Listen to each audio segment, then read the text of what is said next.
Simeon show. We're going to talk about the basketball camp she started. We're going to talk about her son. We're going to talk about all the things she's doing. She's from Chicago. Now she's out in LA, but she's home and she's kicking it with me on the Simeon Henderson show. And I appreciate her so much for it. Please show some love to my girl, Johanna Leia. So first of all, everybody watching, this is the lovely and beautiful Johanna Leia. And when I found out you were in town, you know, our mutual friend, my producer, Lisa, I was like, Lisa was like, she gotta be on the show. I was like, come on, Lisa, stop playing. I said, find out what she's doing because I know her schedule is gonna be crazy. So let's kick it off like this. You're from Chicago, and now you're out in LA.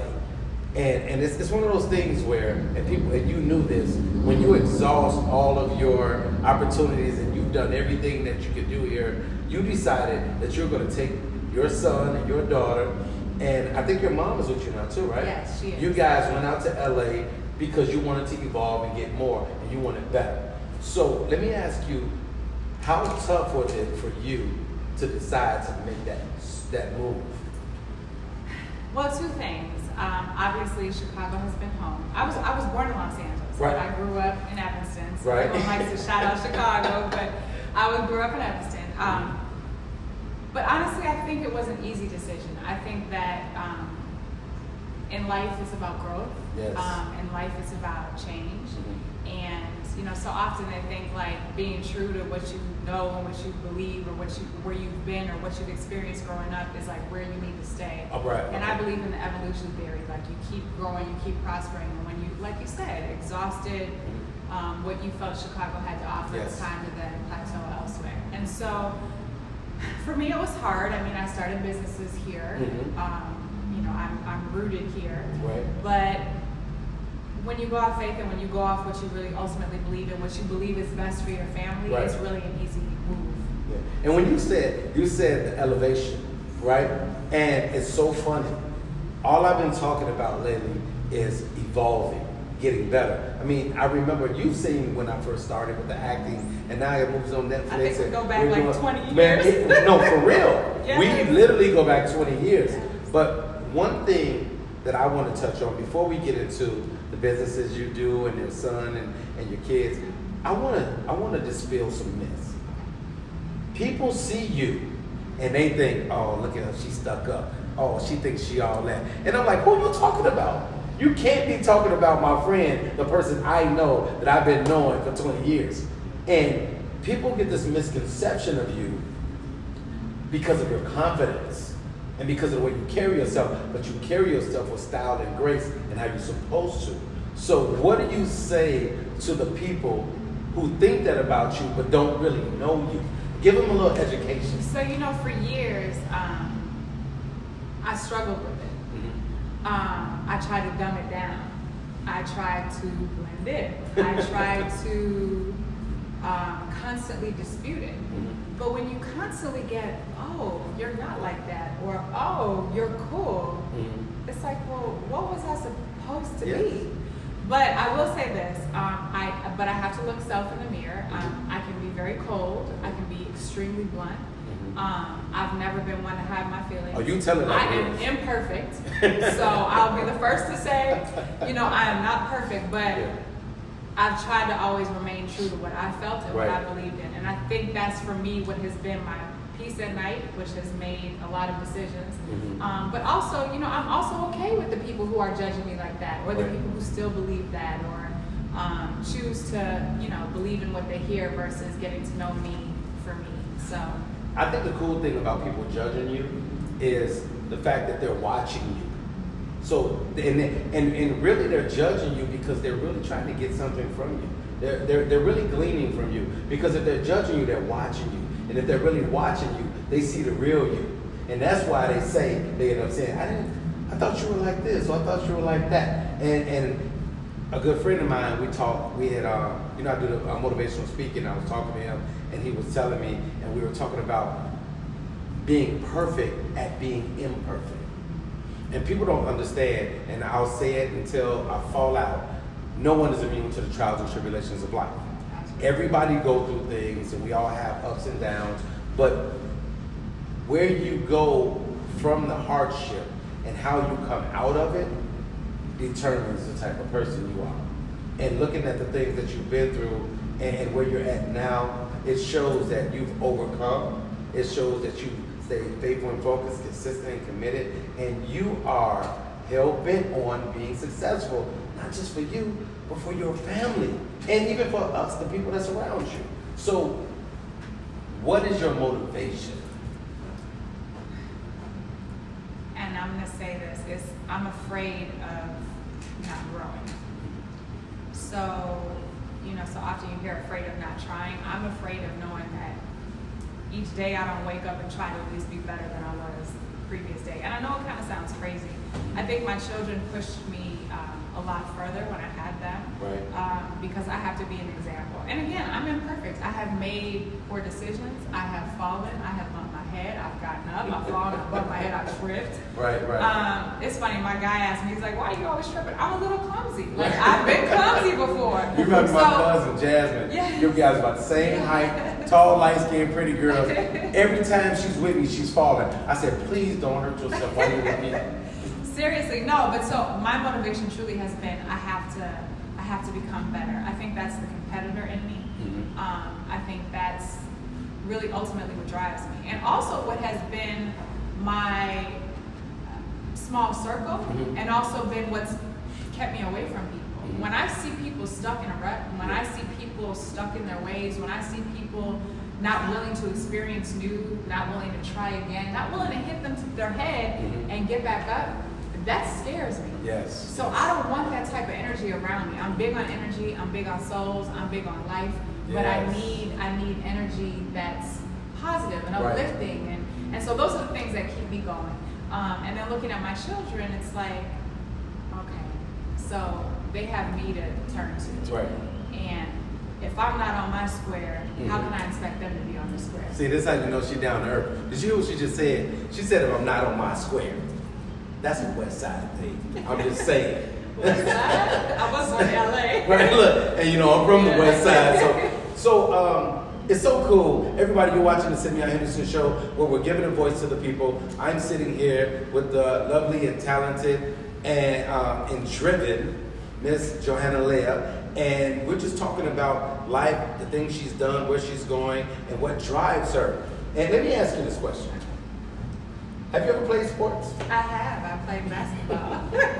So many people don't know that. Do you remember when they put me in the Pro-Am? Yes. So look, so I remember this. They put her in the Pro-Am. Johanna Leia is tall, as you can see. She's tall, but she's the ball. And it's one of those things where it's so funny. When you're a woman and you're tall and pretty, you've done one or two things. Either play ball, no, three things. Ball, volleyball, or model. And you model and play ball. And volleyball in high school. And now let's get to this. So you're still modeling now. I still have work that I do. Right, you still have work. And how is that? You doing that but still being a mom? So and she's very family oriented. Yeah. Let me tell you guys this. Every time I see her, as soon as she give me a big hug, and she's first thing to say, "How's the family doing?" All the time. It never fails. I am. That's what a lot of people don't know of me. I'm very much a homebody. I like who I like. I'm not. Do I go out? Yes, I do go out, but I'm not your girl in the club every week. Right. That's never been who I am. I get depicted as that. Right. And because I'm a little more explicit on Instagram, mm-hmm. I'm definitely judged in a certain fashion.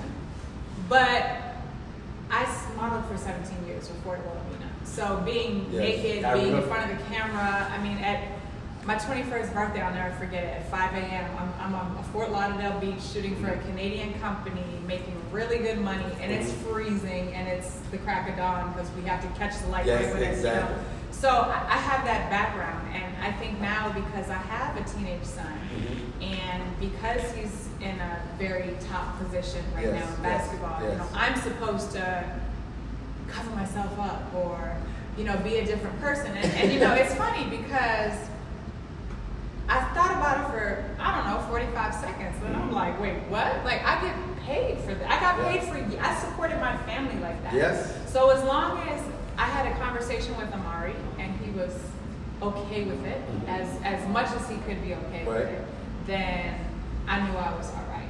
And at the end of the day, I also don't believe kids make household decisions. I also believe kids are kids. They don't. I don't care how successful you are. Yes. I don't care who you become. Yes. Kids are children, and if we don't lead by example, if we don't say, look, this is not for you, or you may not understand it now, maybe you'll get it later, then, you know. And the cool thing about your son, I call him my nephew. It's so funny, and I've met him, I've hung around Amari, I remember when he was little, and growing, and I'm like that unsung uncle. And when I see him, I'm always asking about him, and it's so funny because my son, I always tell you about my son, little Simeon, who's just 1 year ahead of Amari. It was so funny when he found out that I knew you, because he always followed Amari. And then I told him, I said, Simeon, I said, you know what that is, don't you? I said, it's my good friend Johanna's son. I said, it's like my nephew. He's like, get out of here, Daddy. And then when he saw us on the show and doing all this together, because he loves watching his son, and I think that's cool. But one thing that I like is the fact of how poised he is and how focused he is. And it's so funny and I'm always showing him off and just telling people, just look at this kid. I said, but the thing is, he's not just a great ball player at a young age. He's a great young man. And that's what I tell my sons, and that's what I like looking at him. And I like the way the way you're raising him. And my wife is the same way with our boys and our young lady, is to always keep them focused, keep them positive, and keep them humble. Absolutely. I think how do you do that? How do you keep them humble? Two things. So I'm a woman raising a young man. Exactly. I cannot teach a man how to be a man. When women say, I wish you would be a man, well, it's like, pause. Like, how do you know half of what being a man is like? Because, sweetheart, you don't know the half of what being a woman is like. So who am I to say, well, be a man? And so in that, I've always believed that you give a young man tools that he can take with him. Now, I can give him tools, but I can't teach him how to be a man. Right. I remember potty training days when it was like, well, you stand up and you go. So I'm literally in the bathroom like, well, just hold it out and aim in there. And it was a little potty, so it's like, I can't teach him how to be a man. Yes. I can give him tools. But given that, I also exposed him to everything. Yes. I mean, I remember he was sitting at photo shoots, and I was half naked, I mean, I never kept him away from the story as to why his father and I split. Right. I never kept him away from the harsh realities of what life presents. And I think that what has taught him perseverance. I think it's what's taught him what he wants to do, what he doesn't want to do. He's seen me fall. He's seen me get up. He's seen everything. And so my biggest thing is keeping him around that and keeping around people who aren't yes people. I don't tell him you're the most amazing kid and you're the best basketball player and you're the most, the smartest kid out there.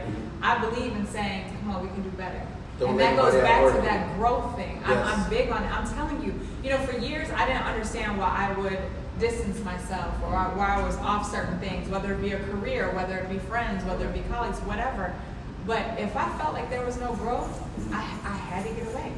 And I think that for him, it's finding just the balance in what he feels is good and what he feels is right, and then he keeps himself around it. Hard question.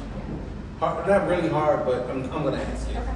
Check it how I feel like I'm asking. open, but What is it? Does he still have a relationship with his dad? Dad had a hard time with our split up. No one loved his father. His father didn't believe me. Right. I was out. Again, no growth. Yes. No, he had a different idea of life. I had a different idea of life. My thing is can we figure this out? It was like, or not? Yeah.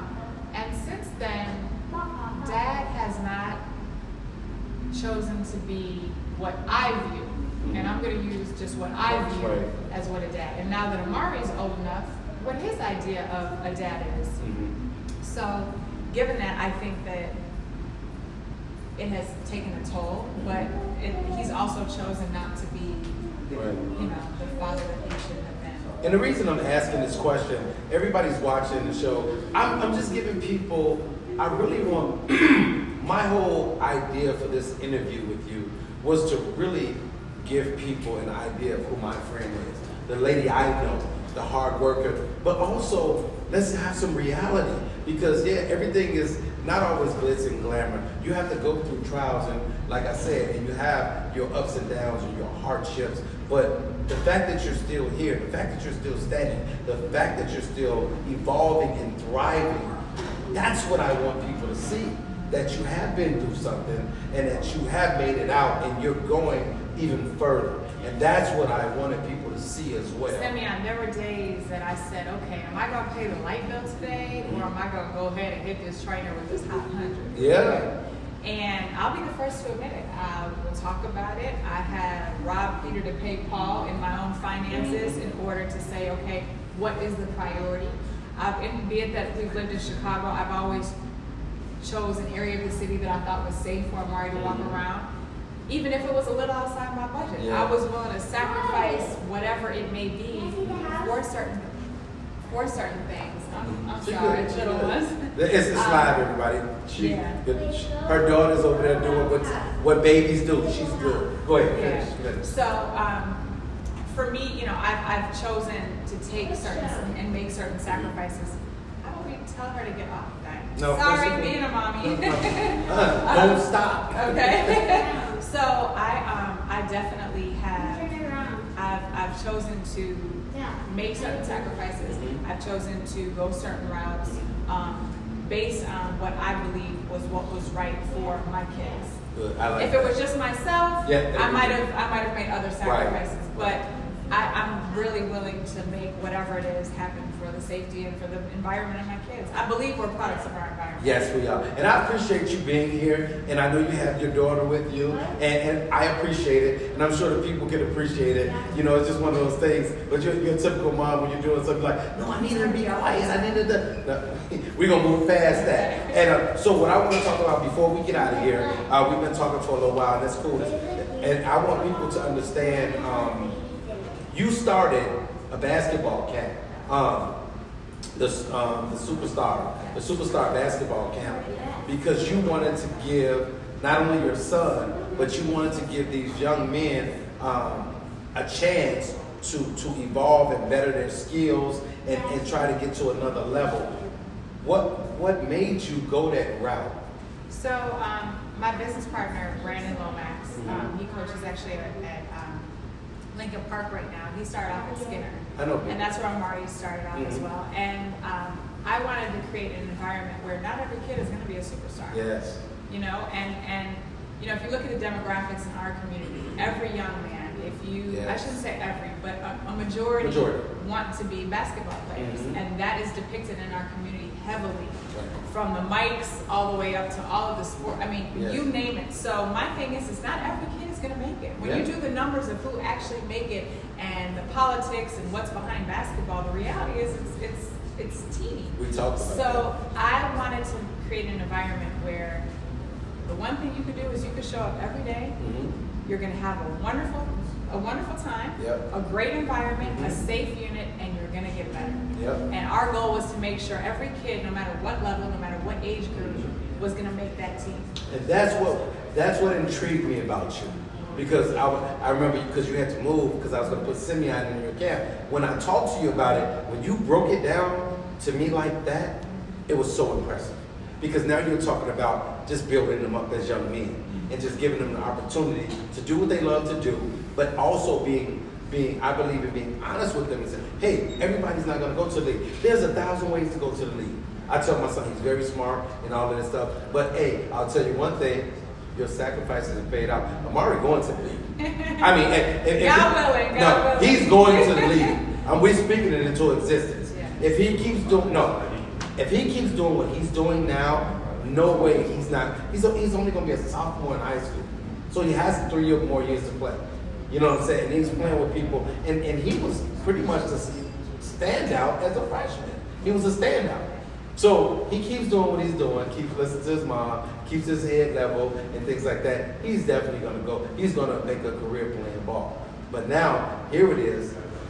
You have to make sure, and I know you will, make sure you keep his head straight, make sure that education is important, make sure he's business-minded, and make sure he's ready to tackle all the adversities that come with life.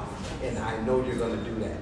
Well, we're working hard on it. Yeah, you're good, you're good. So I know you're going to be getting back out to California, but you're always welcome to come on the Simeon Henderson Show. Anything you have, I will always promote it. Hey, I'm probably going to have to try to get you to be a sponsor. I was telling Lisa that. And I would love to, at a later date, get you and Amari, and we can actually sit down and have an interview together and do it like that. But I appreciate you so much. Well, thank you. Thank you for having me. I'm glad to be back home for a little bit. So thank you for taking the time. And you don't even think, what's the one thing that you have to do while you're here before you leave? So I've really been trying to get these taffy grapes. I've been to 3 different Harrods looking for taffy grapes, and I'm low-key irritated. So I will let you know. Okay. There's the one on Taylor Street. Have you been to that one? I have not. I was looking for taffy grapes forever. Okay. Got some for the first time about 3 weeks ago. Okay. So now I got a hookup. So I will look out tomorrow. I'll make a phone call and see if we can get you some. Thank you. You know, it's so crazy. Everyone's like, LA this, LA that. Everyone wants to eat lettuce wraps and stuff. Like, I'm a big girl. I like food. So I'm trying to get the taffy grapes. But no, I'm just happy to be home. I'm happy to see you guys. I haven't seen you in forever. So it's good to be back. But I appreciate you having me. Everybody watching the Simeon Henderson Show, I almost said the Johanna Leia Show. Everybody who's watching the Simeon Henderson Show, thank you for tuning in for this awesome interview with my girl, Johanna Leia. She's doing big things. She has her son, Amari. Amari Bailey is a phenom. I call him the young phenom. He's on the rise. He's at Sierra Canyon out in California. So you'll hear a lot about him because he's going to be playing with a bunch of superstars next year. Dwayne Wade's son, LeBron James' son, him. Is Scottie Pippen's son graduated? So he's graduated. Yeah. He graduated. And Cassius Stanley. And Cassius, yeah. So, but they're going to have a star-studded team, so they're going to be something to watch. And I'm sure they'll be showing that stuff on ESPN because the man is dunking on people. He dunked on somebody so nasty, I almost broke my phone. I said, "Boy, you better stop it." So, but no, thank you so much. You all know we're giving a voice to the people. Thank you so much to Johanna Leia. Make sure you follow her on social media. She's not only a mother and a businesswoman, but she's a model, and she's always a delight to watch and always entertaining. So make sure you check out on Instagram, at Johanna Leia. Follow her, follow my friend, all of her friends. Make sure you follow us as well, because we're always going to be talking about my girl. So thank you so much for coming out. I appreciate you. Thank you guys for tuning into the Simeon Henderson Show. Continue to watch, support, and make sure you go to the YouTube channel and subscribe, because we're always talking about something good. See you later.